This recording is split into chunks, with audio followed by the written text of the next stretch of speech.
దీంట్లో ఉండే పాత్రల ద్వారా మనం ఏం తెలుసుకోవాలంటే రామాయణంలో కన్నా అందరూ గొప్ప పాత్ర ఎవరంటే ప్రతి ఒక్కరు వాళ్ళు చెప్తారు. కానీ నా ఉద్దేశం సుమిత్ర చాలా గొప్ప పాత్ర అంటుంది.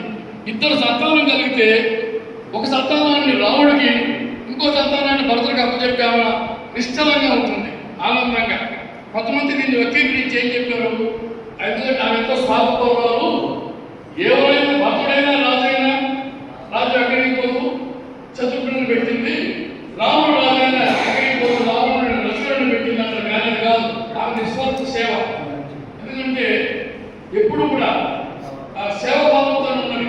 ఆమె అంటుంది, ఆ అడవులకి రాకపోతున్నప్పుడు లక్ష్మణుడు కూడా వెళ్తానంటే వెళ్ళు, నాకు ఏం పర్వాలేదు, రాముణ్ణి దశరథుడిగా అనుకో, సీతను నేరుగా అనుకో, అరణ్యాన్ని అయోధ్యగా అనుకోమని చెప్తారు. రామం దశరథం నుంచి మామవ్యక్తి జనకాంబజ అయోధ్య అరణ్యం అని చెప్పుకొస్తున్నారు.